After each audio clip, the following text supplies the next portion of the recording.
Oi pessoal, bem-vindos a mais um React. O link do vídeo original está aí na descrição. Se gostarem, não esqueçam de se inscrever e ativar o sininho. Claro, belíssima vitória da Portuguesa, tem seus méritos, mas também, Flávio Prado, uma atuação amedrontadora do São Paulo, muito fraca nessa noite no Morumbi, e é para ficar com o sinal de alerta ligado, porque além, é claro, de não se classificar para a próxima fase, o São Paulo, Flávio, pode também ficar com o sinal de alerta ligado para o rebaixamento. Nesse momento tem 2 pontos a mais com relação ao Botafogo, 15º colocado. Ou seja, neste momento, a situação para o São Paulo é terrível, meu caro Flávio Prado. Realmente, e assim, né, há uma pressão muito forte com tudo que está acontecendo. Porque existem pessoas no clube que não concordaram com a saída do presidente. Porque aquilo foi uma coisa política. Então, o clima é muito pesado. O clima é muito forte. Isso acaba chegando no CT, o time está em pré-temporada, já está pressionado desse jeito. A bola não. O time de São Paulo em nenhum momento jogou um grande futebol com o Crespo. E, de novo, né? Joga um futebol bem mais ou menos. A Portuguesa veio como franca atiradora, só que ela chegou se impondo. No primeiro tempo da Portuguesa, ela se impôs. Foi melhor que o São Paulo durante quase todo o primeiro tempo. E aí, no segundo tempo, depois que fez os gols, ela começou a jogar no contra-ataque e acabou vencendo o jogo.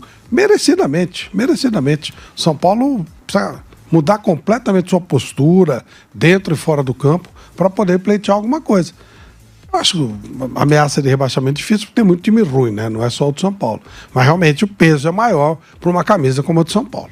Apenas 2 pontos de vantagem com relação ao 15º colocado. É claro que o torcedor de São Paulo, Zé, não pensa no rebaixamento. Ele pensa prioritariamente em não se classificar, ele ficar entre, sei lá, 9º, 11º colocado. Mas o rebaixamento ainda é uma coisa que, por que não, fica viva perante essa pontuação pífia do São Paulo, 4 pontos em 12 disputados. Zé, a sua análise dessa partida, essa vitória da Portuguesa, merecida a vitória da Portuguesa e mais uma atuação muito fraca do São Paulo neste Paulistão. É bom a gente começar dizendo que a Portuguesa mereceu a vitória. A Portuguesa dominou o primeiro tempo. A gente apresentava aqui os números, né? O primeiro tempo foi inteiro da Portuguesa. Finalizou muito mais, teve mais posse de bola. Até metade do primeiro tempo, um pouquinho depois, a Portuguesa tinha quase 65% de posse de bola, mas era a finalização assim de 10 contra 4, não sei. Primeiro tempo, assim, finalizou muito mais a Portuguesa. Dominou o jogo no primeiro tempo. Alguém pode dizer, mas o São Paulo jogou com um time misto, né? Com poucos titulares. Tinha o Lucas, tinha o Caleri que está voltando de contusão, o Lucas também tentando voltar, tentando se recuperar ainda, né? Quem mais ali? O Rafael no gol, enfim, né? O Cédric é titular, me parece que sem merecer, porque ele é muito fraco, ele é muito ruim, né? Mas é um jogador que tem jogado mais. Ali na lateral direita do São Paulo com as suas limitações. No segundo tempo, São Paulo até melhorou, mas os gols foram saindo e a Portuguesa foi melhor também nesse esquisito, nas finalizações. A Portuguesa fez 3 gols contra 2 da equipe do São Paulo. E não podemos esquecer que o Rafael fez 2 defesas espetaculares. Talvez tenha falhado um pouquinho no terceiro gol, mas fez 2 baitas defesas assim. Então a Portuguesa ganhou com muito merecimento e o São Paulo de novo foi mal. Repito, é começo de temporada, São Paulo jogou com um time misto para preservar jogadores visando o clássico contra o Palmeiras no próximo sábado, vem de clássico contra o Corinthians, tem um desgaste, entende tudo isso, mas data hoje, jogo de hoje, o São Paulo foi decepcionante, jogou muito pouco, foi muito abaixo. Você viu alguma coisa de bom?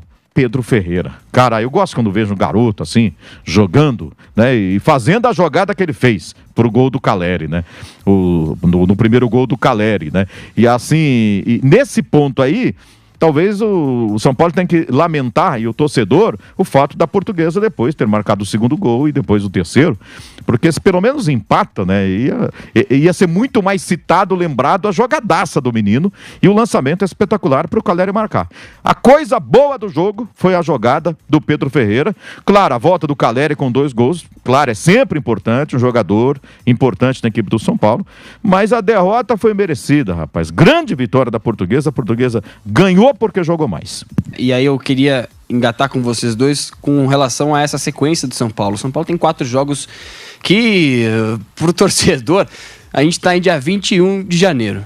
Dia 21 de janeiro, o torcedor já vai ter que olhar para esses 4 jogos do São Paulo, que já vão determinar muita coisa na temporada. Porque se começa com o pé esquerdo, né, a temporada no Campeonato Brasileiro, já vem aquele filme de terror novamente do que passou o São Paulo na temporada passada. O São Paulo tem, Flávio Prado, Palmeiras no próximo sábado às 6h30 da tarde, em Barueri. Depois ele recebe o Flamengo na abertura do Campeonato Brasileiro às 9h30 da noite, na próxima quarta-feira, também com transmissão aqui da Jovem Pan. E aí no final de semana, 8h30 da noite no Morumbi, Paulistão, São Paulo e Santos. E aí na outra rodada do Campeonato Brasileiro, Santos e São Paulo. Essa é a sequência de São Paulo. São Paulo tem 4 jogos onde são 3 clássicos e um duelo contra o Flamengo. Aí fica complicado também, Flávio Prado. Ele pega os 2 grandes times do futebol brasileiro, Palmeiras e Flamengo. Curiosamente, o São Paulo costuma se dar bem contra esses times. Não sei se esse será o momento para isso acontecer. E hoje o São Paulo tem o nível do Santos. Então, vamos ver. Mas é impressionante, porque inclusive é erro de planejamento, né? O São Paulo, você fez contas aí, o São Paulo corre risco de rebaixamento. Ó, se Guarani e Botafogo vencerem amanhã, ou na sequência desta rodada aqui, ele não entra na zona do rebaixamento, entra no Noroeste, mas ele vai ser o primeiro fora, ele vai ter pontuação de zona de rebaixamento. Aí eu pergunto, o jogo do Palmeiras vale mais pontos do que o jogo de hoje? Não, né? Então tinha que jogar hoje com força máxima, que é um time teoricamente inferior a ele, ganha os 3 pontos, dá uma aliviada e depois vai pro clássico. Isso é uma bobagem, aquela frescura de rivalidade. Cara, é ponto, são pontos que você tem que ganhar. Não importa se você vai jogar com o Palmeiras. O São Paulo jogar com o Palmeiras em qualquer lugar nesse momento, ele é zebra. Quanto o Flamengo, então, nem se fala. Pode ganhar? Pode, porque o futebol tem essas coisas. Mas ele tem que fazer pontos contra equipes inferiores a ele, não contra equipes superiores. Aí ele resolve poupar contra a equipe teoricamente inferior. A Portuguesa igualou o jogo, foi melhor, ganhou o jogo, e agora ele tem que ganhar daquele que é melhor que ele. Realmente é um planejamento, né? E só depois também... dessa sequência aqui, se olhar só para o Paulista, ele tem Primavera e Ponte Preta. Serão os jogos finais. Aí também se perdesse... Para se salvar... Aí, pelo amor de Deus... Primavera, também, né? não sei. Se perder, agora, né? com a Ponte pode ser vai um que ele jogo pra ganha. ver quem cai. Escuta, mas vai que ele ganha do Palmeiras lá em Barueri, né? Tô falando se... E também tem um jogo do Santos, ele pode ganhar do Santos também. Mas aí claro, também, tem problema. Zé, o que acontece? Já a gente comentou em off aqui na transmissão, o São Paulo vai ter um problema pro final de semana que muito provavelmente não vai ter o Lucas Moura, porque não atua em gramado sintético, e Barueri é gramado sintético. Então a gente vai ter que olhar esses pormenores do São Paulo e já vai analisando. O São Paulo, como o Flávio bem disse, fez certo em poupar os jogadores hoje, começar com jogadores no banco de reservas, no caso de jogadores importantes, titulares. Fez certo em fazer esse tipo de atitude num jogo contra a Portuguesa, que era para fazer os 3 pontos e ficar mais aliviado no Campeonato Paulista, Zé? Eu acho que ele tinha que ganhar mesmo com esse time aí. Eu acho que fez certo. Seria o correto mesmo. É começo de temporada, independente do adversário. Não dá para você ficar jogando domingo, quarta, domingo, ou sábado, quarta e sábado, quarta, quinta, sexta, depois já é o jogo. O jogo é sábado, não é nem domingo, né? Então eu acho que, mas assim, você olha a escalação do São Paulo: Rafael Cédric, Rafael Tolói, Dória, que foi contratado para quê?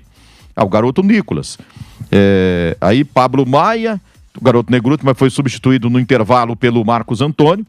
Então, Pablo Maia, Marcos Antônio, Lucas, olha o meu campo aqui, né? Aí o garoto Lucas, Caleri, Ferreirinha, são teoricamente titulares, né? Que estavam fora por questões, o Caleri por contusão.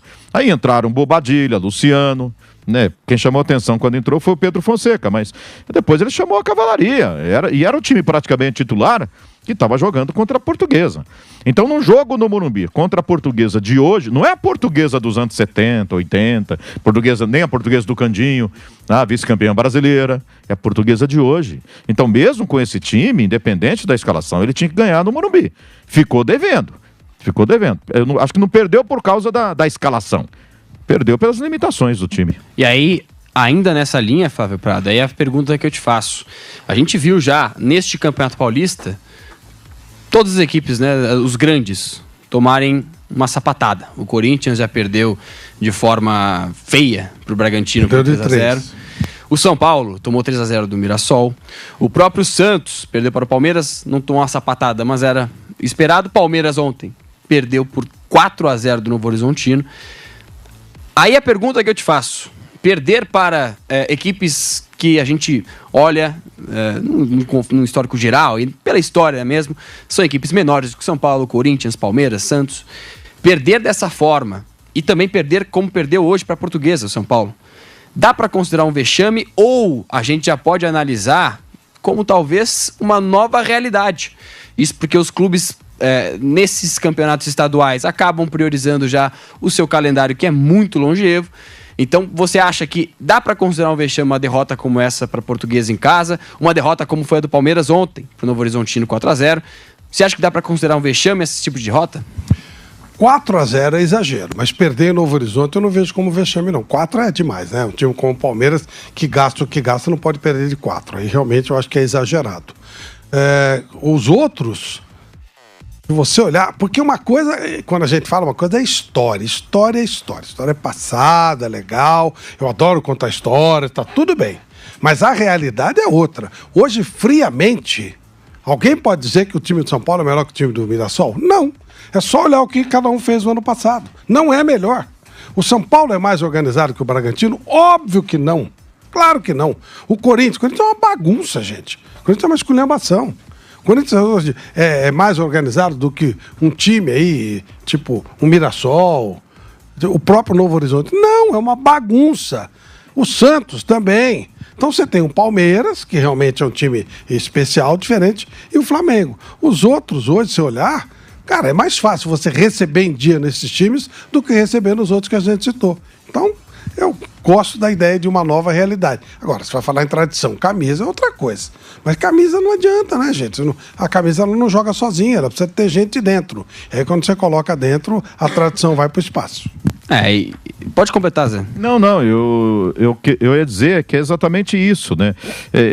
Tem o agravante de ser início de temporada, os times pouco treinados, não teve tempo para nada. Mas o Mirassol também, né? É bom que se frise. O Mirassol jogou a última rodada contra o Flamengo, o time completo. É verdade. Além disso, tem essa questão, que hoje está muito igual. Né? Se organiza. Os times pequenos, o Novo Horizontino, bem organizado, bem treinado. Outra coisa, Zé, o líder do campeonato, desculpe, é o Bragantino, que jogou também no mesmo tá bem organizado, bem treinado. Não, é verdade. Entendeu? E venceu o Corinthians por 3-0. Exatamente. Mas assim, você olha o Bragantino, parece que está mais bem treinado. Você olha o Novo Horizontino, está mais bem treinado. Você olha o Mirassol, nem se fala, né? E saíram vários jogadores, né? Que estavam ano passado na equipe do Mirassol, e o time segue jogando. Ok, teve a derrota lá para o Primavera, que surpreendeu todo mundo, 3-1 lá contra o Primavera, enfim, né? Mas o São Paulo, ele terminou o ano mal. Ele começou o ano do jeito que terminou. Essa é a questão, né? O Bragantino, ele não fez um bom ano em 2025. Começa bem em 2026. O Palmeiras terminou decepcionando o torcedor, né, em 2025. E por causa dessa goleada e até as apresentações anteriores, com toda essa questão de estar voltando, não deu tempo de treinar direito ainda, mas o torcedor olha para o ano passado. O ano passado é uma sequência, pelo menos no futebol apresentado, esse ano é uma sequência do ano passado. São Paulo terminou muito mal ano passado. E começa que jeito? Muito mal esse ano também. Ou seja, não tem novidade nenhuma. Começou do mesmo jeito, né? Sabe o que é pior? Se tudo correr normalmente, vai continuar muito mal. Esse é o problema, a falta de perspectiva. É o normal, né? Não adianta esperar milagre. O problema é a falta de perspectiva. Você pode ter um mau momento. O Palmeiras hoje vive um mau momento, ok. Ganhou os 3 primeiros jogos por 1-0, não jogou um grande futebol, perde de 4-0. É feio pro Palmeiras, pelo tamanho dele. Mas você sabe que ele vai reagir. O Flamengo tá ameaçado de rebaixamento no Rio, teve que chamar. Jogou com o Sub-20, agora botou os caras. Você sabe que não é isso que vai acontecer com o Flamengo. Agora, alguém aposta que o São Paulo vai ser muito melhor do que isso aqui? Alguém aposta que o Corinthians vai ser muito melhor que isso aqui? Difícil. Não dá pra você acreditar. O Santos vai ser muito melhor do que tá sendo? Não sei. Tenho minhas dúvidas. E aí, Flávio Prado, aproveita então o seu gancho de melhorar e pensar um pouco do tamanho de São Paulo, né? Pensar grande como o São Paulo deve pensar, porque neste momento São Paulo é o 12º colocado. Tem 4 pontos, tem mesma pontuação do Corinthians, ele tem pontuação de 8, é verdade. Mas aí você vai olhar o Corinthians tem 3 jogos, o Primavera tem 3 jogos, o Santos, o Velo Clube, todas as equipes à frente de São Paulo tem 3 jogos, ainda jogam na rodada. A pergunta que está no nosso chat, inclusive da Jovem Pan, e que estendo a vocês dois. O São Paulo vai ser eliminado na primeira fase do Campeonato Paulista hoje, 21 de janeiro. Vocês acham que o São Paulo vai ser eliminado? Eu acho bem provável. Até pela tabela que você passou. Normalíssimo perder o Palmeiras no próximo jogo. Ele tem o mesmo nível do Santos, aí ele vai precisar dos 2 últimos jogos lá para tentar fazer alguma coisa. Da Ponte Preta ele deve ganhar, apesar que agora a Ponte reforçou e tal, mas do Primavera não tenho tanta certeza que ganhe, não. É em Indaiatuba esse jogo? Primavera, o São Paulo recebe... Aliás, o São Paulo deixa eu confirmar, mas o São Paulo Não, é em encara casa. em casa. Apesar que não muda nada, né? O jogo Santos hoje em foi em casa também. Santos em casa, Primavera em casa, e aí encerra fora de casa contra a equipe da Ponte Preta. Também o jogo de hoje com a Portuguesa foi também no Morumbi, né? Não muda muita coisa. Então, pra mim, se você for responder essa pergunta do chat, pra mim, será eliminado. Primavera do atacante Rafael Marques, o técnico do... É o técnico do... Exatamente. Pode falar, Zé. Não, eu acho que não cai, não. Cair não. Cair não. É ficar de fora do mata-mata. Se ele cai na primeira fase. Não cair de segunda divisão. É possível. Ficar de fora do mata-mata. Você acha que vai ficar, Zé? Eu acho que é possível. Eu acredito na classificação do São Paulo. Eu acho que, se precisar, ele pode buscar nas 2 últimas rodadas, bota lá os titulares, faz um empenho extra aí. Eu não acho que ele vai perder os 2 jogos para Palmeiras e Santos, por exemplo, né? Para mim, o São Paulo ainda se classifica para a próxima fase. É possível não passar, tal, mas eu acredito na classificação do São Paulo. O São Paulo que neste momento, então, 12º colocado, 4 pontos. E aí, só para atualizar também em relação ao Campeonato Paulista, 0-0, viu? 47, quase 48 do segundo tempo. Mirassol 0, Bragantino também 0, esse jogo no interior paulista. E por enquanto também vitória parcial do São Bernardo sobre a Ponte Preta. 1-0 em Campinas. E com estes placares, a Ponte Preta é a lanterna, 16º colocado com 4 jogos, 4 derrotas, 0 pontos. E o líder... 0 gol. 0 gol também, 0 gols marcados e 7 sofridos. É uma campanha completa, né? Não, é completa. Não dá pra dizer que não é constante. Claro, exatamente. Não marca, só sofre gols e perde todos os jogos. Perde todos os jogos, uma coisa perfeita, 100%. A Ponte Preta é uma situação delicadíssima, Flávio. Precisa vencer, acho que todas as partidas, ou até ter um aproveitamento aqui de quase que classificado para não ser rebaixado a Ponte Preta neste momento. E do outro lado... Uma coisa curiosa. Pode falar, Zé. Mirassol também tá fora da zona de classificação. Mirassol nono colocado. É o nono. Tá em nono com esse empate aí. Precisa ganhar hoje do Bragantino. Exatamente. É que ele perdeu 2, né? Ele perdeu lá em Primavera e perdeu pro Palmeiras aqui em Barueri. Não fez um mau jogo em Barueri contra o Palmeiras, não, mas enfim, perdeu por 1-0. Exatamente. E só para trazer então o outro lado, né? Santos também tá fora. Exatamente. Tem 2 grandes, 3 grandes. Mirassol é grande agora, cara. E do outro lado, Mirassol, Zé, Santos e São Paulo fora. Se a gente falar de Ponte Preta lanterna, o líder do Campeonato Paulista é o Bragantino, 10 pontos. E aí, Flávio Prado, ele tem quase a campanha igual a da Ponte, mas é só o inverso, né? Porque o Bragantino tem 4 jogos, 3 vitórias, aí tem um empate, 9 gols marcados, nenhum gol sofrido. Então é o inverso da Ponte Preta, que só sofreu gols e não marcou gols. E houve um dia que a empresa que patrocina o Bragantino quis patrocinar a Ponte Preta, quis comprar a Ponte Preta. Mas eles entenderam que não, que eles podiam tocar sozinho o projeto. Aí... Deve ter se arrependido muito, né? Bate o arrependimento. Nada. Arrependimento. Os caras, o ego deles é maior do que qualquer outra coisa. O que destrói clube é ego. É ego. Você acha que o São Paulo... por que está acontecendo tudo isso? É ego. É luta de ego, briga de egos. E aí quando você tem o ego inflado, como vários lá tem, ninguém se importa de trair, nada, ego. O seu ego prevalece acima de qualquer coisa.